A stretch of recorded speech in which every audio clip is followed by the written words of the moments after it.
Warfare is characterized by violence, and there are two fundamental questions about violence: who does it and who controls it? Throughout history, technology has altered the way violence has been delivered and controlled.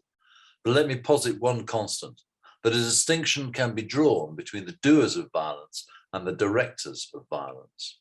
And in the context of this debate, technology continually alters the balance between these two.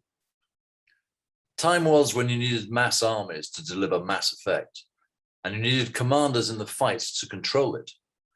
With every automation, fewer men have been needed to deliver violence. For instance, the machine gun replaced in firepower terms tens of individual riflemen. And with every advance in technology, the commanders became further removed from the battlefield, able to command more violence from greater distance and with theoretically greater precision.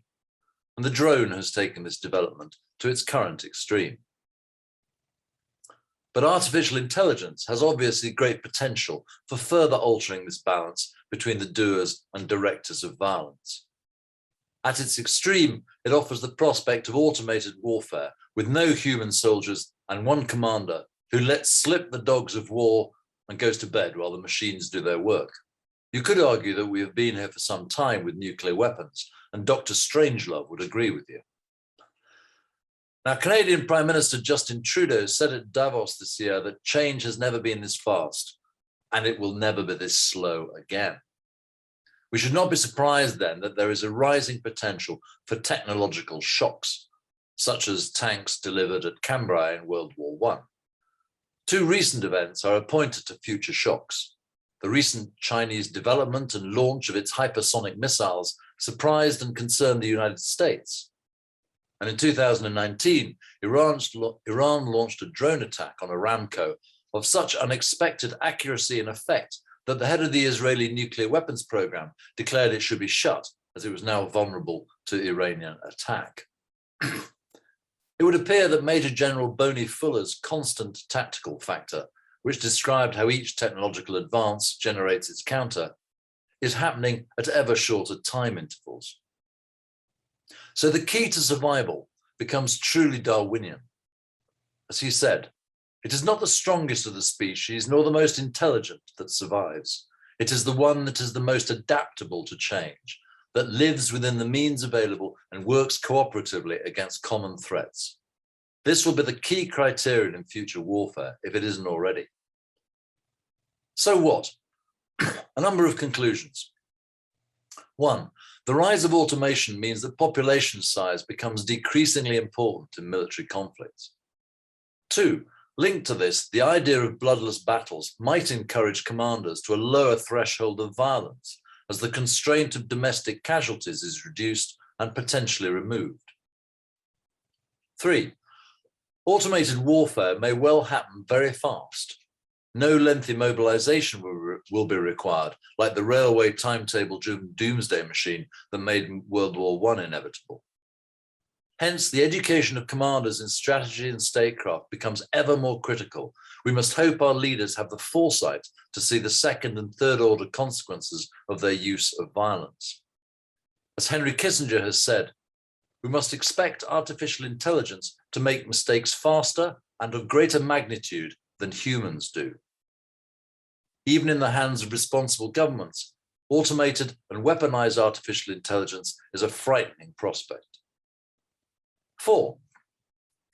Furthermore, politicians must be educated in statecraft and military strategy before they assume power. There'll be no time to learn on the job. 5. Digital technology should be amenable to human monitoring and intervention. Artificial intelligence has no moral sense. There must be the potential for human control, a human in the loop, to give mankind the chance of ensuring that artificial intelligence does what it should, not simply what it is capable of. Some kind of kill switch in its machinery must be built in. 6.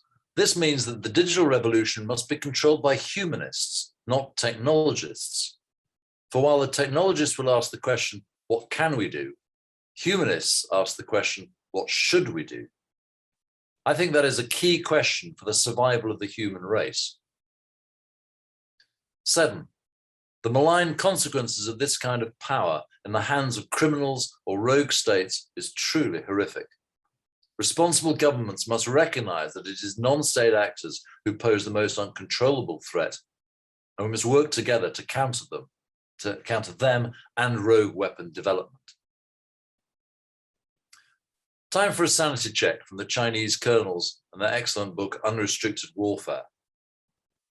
They say, war is the most difficult to explain and understand.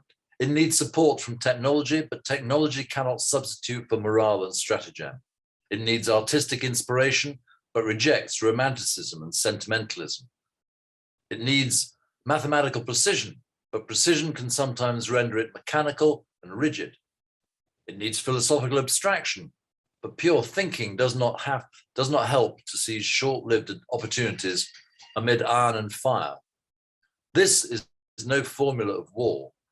No one dares to arrogantly claim to have the perfect method in the sphere of war. No one has been able to use one method to win all wars. So what is the role of humans in the future scenarios? I would argue what it has always been, not least to intervene when the technology fails, which it will in benign and malign circumstances. Let's start with benign. Gradual degradation is what happens to all technology. We must anticipate this by having reversionary modes. I suspect most armies have jettisoned those, and I suspect perhaps the PLA is one of the few that still does. Have we all planned for technology failure? And what about malign degradation? For every dependency creates a vulnerability, and our addiction to digital technology makes such as our satellite systems key targets for any opponents. Indeed, deliberate disablement should be expected by any opponent. For instance, swarms of nano-satellites at low Earth orbit, taking out satellites and removing our GPS, on which so much of our modern systems depend. In which case, warfare reverts to the brutal simplicity of my first operation, the Falklands War in 1982. So my plea remains what it has always been, that we select and educate and train commanders for their ability to cope with the technological fog of war as key systems shut down. They must be able to understand the situation and have the character to improvise and win in the eternal chaos and chance of war.